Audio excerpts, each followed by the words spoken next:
Hi, Leon. Here we are again. Hi, Sonja. I had such a fun time last time we got together, and I'm sure we're going to have another fun session going forward on this. I'm starting to look forward to these weekly recordings and the way we do it. I think I agree. It's fun. I'm looking forward. Yeah, living something over and over again, and the same cycle manifests itself in different ways. Is it possible that the cause is from the past and we're not even aware of it? So this is Ada questioning now. I'm in the same boat again. What do I do now? Why is it always the same story? Yeah. So she's like sucked right back into the past.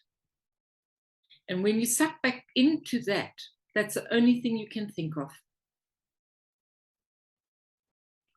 But in this work, we go back to the grandmothers and the grandfathers and even their parents. So I heard something really beautiful this week, that when we bring the past into the present, well, it's in our presence anyway. So when it is in our presence anyway, that is why it shows up in these patterns. It is not about the past. It is about what is present in your current life, which you are not even aware of. And standing in that presence in the constellation, that is really what it is. It is that presence, when we open it, opens the gateway to the future or to a different future. So one could also, from another angle, say that it's what Jung said, bringing the unconscious into consciousness. Yes. And that's the way to heal what sits there as something that has no potential but to be revealed. And the moment it's revealed, it directionalizes life in a completely new way. And in similar ways, the ancestors represent our subconscious, right? So we bring it into the, as you say, into the present.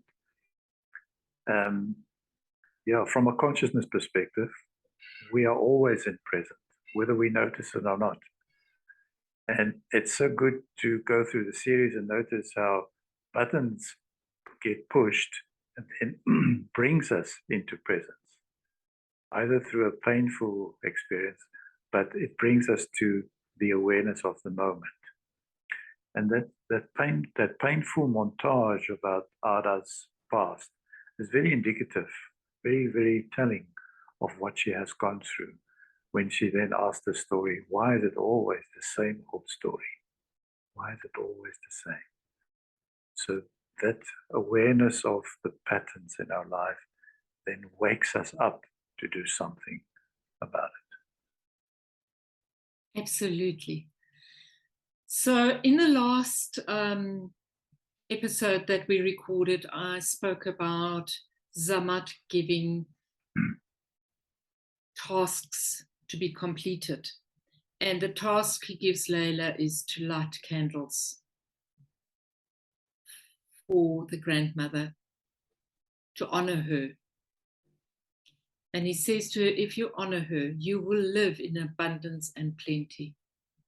And as I'm saying it, I'm getting goosebumps all over, because I don't think we ever think about the people we don't know. Because often when I do a constellation and I do a little bit of meditation, bringing in the grandparents, people say, I don't know them. How do I know how to bring them in? I don't know them. And I always say, but they're in you. They are part of you. You are part of them. And it's not in our consciousness to actually do that. But to bring into the consciousness, and that's why I love this homework that he gave her, to bring into our consciousness that we would not have had life if the people before us did not have life. Mm.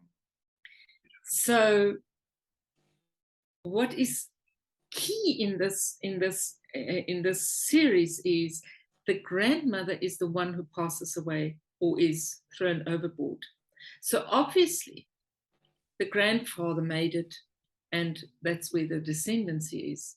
But right at the end, the money that comes to her is from the grandmother.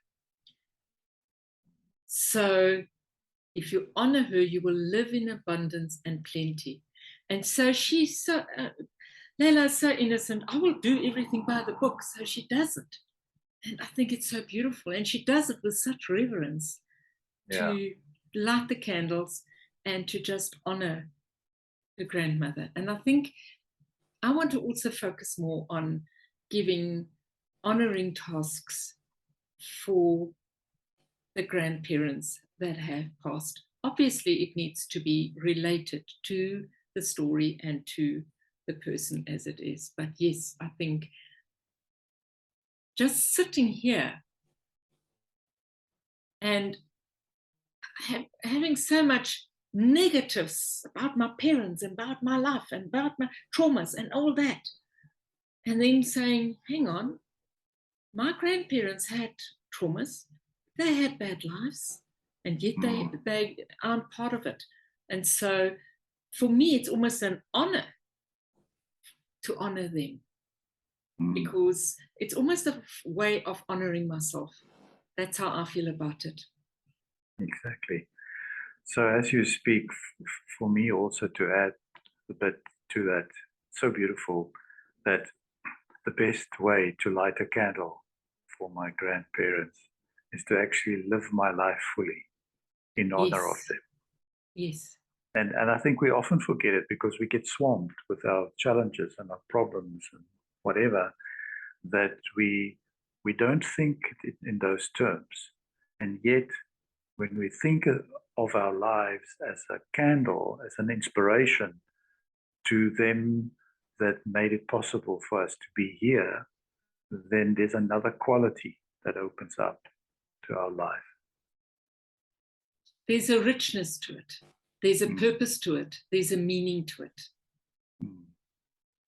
So thank you for that. That's beautiful, what you just said. And then there's the repeat of the question. Do you think our health problems, our shattered relationships, our financial or spiritual losses could all be caused by wounds from generations past? But it's perhaps a good idea to look at the episodes as they unfold and match the themes in the episodes also with the work that is done in the constellation field. So because that might be also interesting for the viewers. Let's see how it unfolds.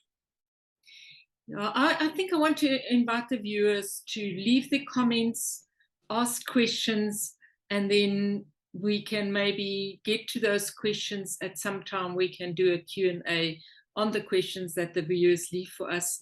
I think I'd be excited about that. And then, yeah, thank you for being here with me again today, Leon. Thank you. It's so positive because we come from such different points of view. And so I really, really appreciate this time with you. Again, I've thoroughly enjoyed it. Awesome. Thank you. Looking forward to our next time. Thank you. Absolutely.